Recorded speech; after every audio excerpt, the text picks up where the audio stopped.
부동산, 지방정부의 토지 자원을 이용해서 토지를 빌려주고 그거를 중앙정부가 보조를 해서 자금을 대주고 부동산 회사가 들어와서 건물을 짓고 분양이 되면 돌아가는데, 분양이 안 되면 이 보증서 준 지방정부의 부채로 고스란히 남게 되는 거예요. 그 방식 때문에 중국이 지금도 고전하고 있고, 중국의 전기차 방식이 그거와 매우 유사한 부분을 가고 있습니다. 볼륨을 키우기 위한 중앙정부의 과도한 보조금 정책에 의해서 이렇게 된 거다. 결국은 중국은 물건을 만들어서 팔아야 되는 나라. 근데 안 팔리면 재고 압박에 시달리게 되고, 다 자기 돈 갖고 하는 거 아니잖아요. 경영 압박을 받을 수밖에 없는 이런 구조를 지금 BYD 같은 대형 중국의 전기차 업체들이 맞닥뜨리고 있다.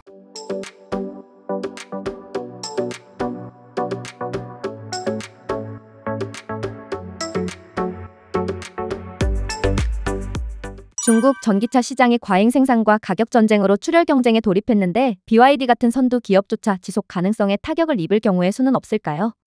당연히 생길 수밖에 없죠. 지금 이제 중국이 거의 전 세계 전기차 시장의 50% 이상을 장악을 하고 있고, 테슬라도 물리치고 있다. 이제 이런 얘기가 나오는 게 바로 전기차 시장에 한 그 강력한 제조 능력을 갖고 있어서 그렇습니다. 근데 이 전기차가 배터리로 가는 거잖아요. 이제 중국은 일단 이 배터리에 들어가는 원부 자재를 자기네가 히토류라든가 이런 게 있으니까 좀 이제 쉽게 조달할 수 있고, 또 하나는 중국의 전략에 의해서, 중국 정부의 전략에 의해서 보조금 정책이나 이런 걸 가지고 이제 기업들이 성장을 했습니다. 중국의 전기차 업체가 굉장히 많은데 그 중에서도 이제 BYD가 이렇게 이제 선두 주자로 올라왔고, BYD도 내부적으로는 상당한 경쟁을 해서 이렇게 올라온 거죠.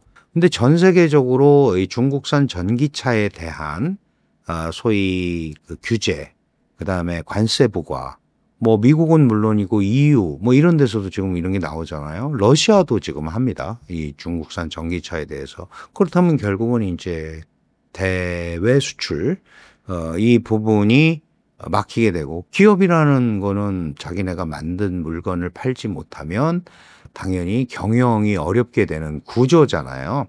그래서 이런 것들도 사실은 중국이, 우리가 그전에 중국의 경제 발전 성장 방식을 볼 때 부동산, 그 지방정부의 토지 자원을 이용해서 토지를 빌려주고 그거를 중앙정부가 보조를 해서 자금을 대주고, 그래서 이제 시행사가, 이제 우리말로 치면 부동산 회사가 들어와서 건물을 짓고 분양이 되면 돌아가는데, 분양이 안 되면 이 보증서 준 지방정부의 부채로 고스란히 남게 되는 거예요. 그러니까 그 방식 때문에 중국이 지금도 고전하고 있고, 이미 한 15년 전, 20년 전부터 그 방식을 탈피해야 된다라고 많은 중국의 경제학자들도 얘기를 했어요.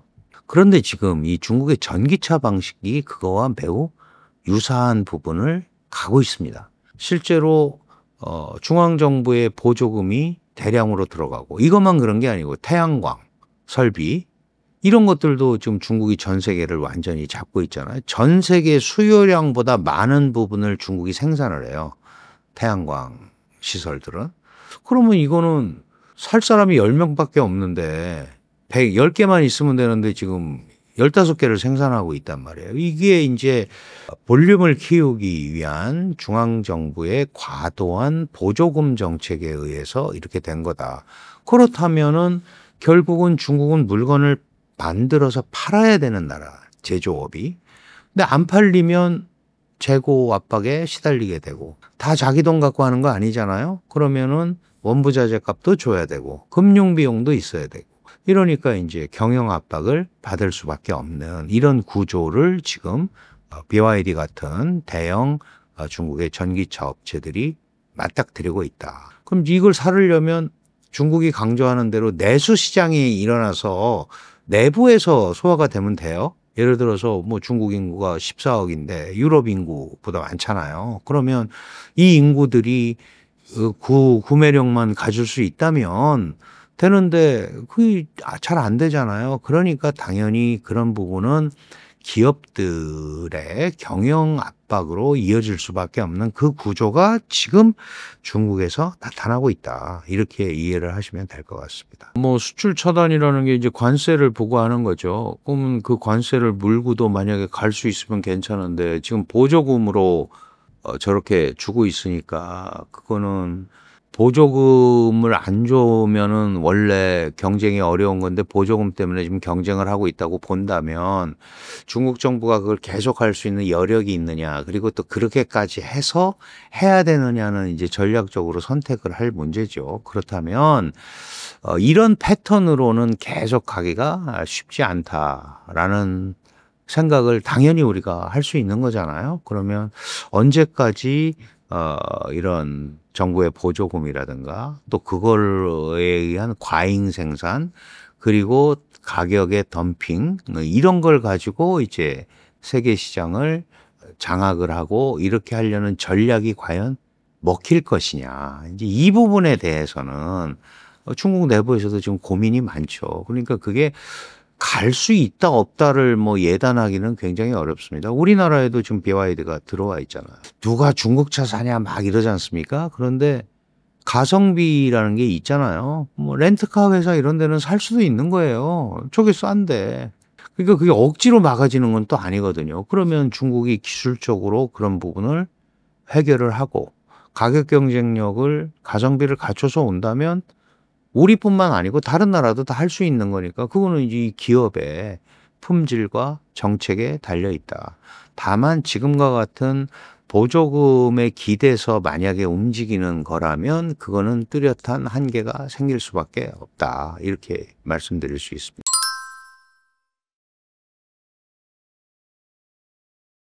중국 정부의 보조금 축소와 글로벌 보호무역 장벽 강화 속에서 BYD는 유럽과 동남아 시장에서 생존할 수 있을까요? 사실은 이제 중국의 전기차 품질이 많은 부분에서 뭐 아직 검증이 안 됐다 이렇게 얘기하는 사람들도 있고 하지만 지금 전 세계적으로 중국산 배터리가 60%를 차지하고 있잖아요. 그러면 이제 전기차라는 거는 전자제품 같은 거예요. 배터리가 좋으면 그러면은 가는 거잖아요. 나머지는 껍데기고. 그러면 이런 기술이 올라가고 그렇다면은 경쟁력을 갖출 수도 있는 거죠. 근데 중국은 내부에서 치열한 경쟁을 합니다. 뭐 100여 개 그 자동차 기업이 있고 그 중에는 아주 비싼 차를 생산하는 전기차 기업도 있고 아닌 데도 있고 막 그렇거든요. 그게 지금 이제 혼재돼 있는 상황이고 많은 기업들이 외국에 수출을 못하거나 그러면 도산할 수도 있어요. 그러나 다 그러지는 않을 거 아니에요. 그렇죠? 그러면 그중에서 살아남는 기업들은 분명히 뭐 정부가 도와주든 어쨌든 살아남는 기업들은 상당한 경쟁력을 갖출 수 있을 거다라고 보는 게 맞는 겁니다. 예를 들어서 우리가 예전에 중국에서 수입하는 것들이 뭐 조악한 소비재, 싼 제품, 조악한 공산품 이런 거였는데 이제 그런 게 오는 게 아니고 중국에서도 이런 자동차라든가 이런 이제 그 하이 테크놀로지를 장착한 제품들이 오는 거예요. 중국산 핸드폰, 중국산 가전제품 이런 것들이 오잖아요. 그럼 많은 사람들이 사서 쓰고 있단 말이죠. 그러니까 이런 부분들이 이제 소위 스며들기 전략이죠. 중국 것도 써보니까 괜찮네. 그럼 이제 그거의 핵심은 뭐예요? 결국은 경쟁력이죠. 중국 경쟁력. 마찬가지로 한국도 그거를 확실하게 이길 수 있는 제품 경쟁력이 없으면 중국과 경쟁하기가 어려운 상황일 수밖에 없는 거예요.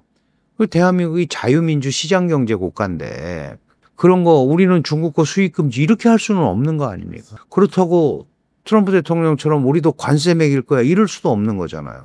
그럼 관세를 부과하면은 상호 관세라는 게 따라오게 돼 있고 우리가 중국과도 경제 교류를 많이 하고 있는 가운데 어디가 유리할까 이런 거 생각해 보면 그렇게 하면은 안 되는 거잖아요. 그러면 그럼 중국과는 싸우면 그 나머지 부분을 우리가 어디에 소화할 수 있을까를 생각을 해보면 미국 뭐 이제 이런 데랑 해야 되는데 미국도 우리한테 우호적이지 않잖아요. 그렇다면 그런 극단적인 어떤 이런 선택이나 이런 것들은 우리한테 맞지 않는 거죠. 그러면 결국은 우리 스스로 제품의 경쟁력을 확보하기 위한 노력을 하는 수밖에 없다.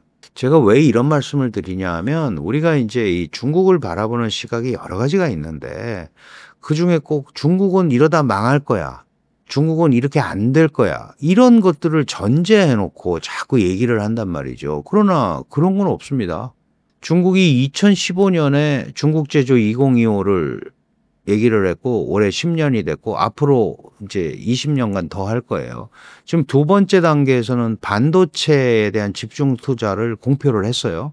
그러면 결국은 중앙정부의 선택적 투자, 선택과 집중이 이루어지면 예를 들어서 초월은 하지 못하더라도 상당 부분 추격은 가능하지 않겠어요? 지금 중국이 중국 제조 2025에 대강 한 13가지 정도의 산업이나 제품에서 과학기술을 최고도로 올리겠다고 그러는데 지금 그중에 7개가 세계 1위예요. 그럼 따라오게 돼 있는 거죠. 그러면 그걸 애써 무시할 필요는 없다. 근데 우리는 가끔 보면 이제 그런 생각을 하는 거예요. 안 되는 쪽으로 이렇게 하다가 안 되겠죠? 망하겠죠? 그럴 수도 있어요. 하지만 전략을 짜는 데는 최악의 상황도 고려해야죠. 정말 중국이 잘 돼서 이랬을 경우에 어떻게 해야 될까? 이런 얘기를 생각을 해야 되잖아요. 그래서 제가 말씀드리고자 하는 거는 중국을 뭐 무서워하고 막 이러라는 게 아니고 그걸 있는 대로 봐주는 노력도 우리한테 필요한 시점이다. 특히 최근에 중국이 뭐 저러다 말겠지. 다 그렇게 얘기를 했는데 지금 하다 여기까지 왔잖아요.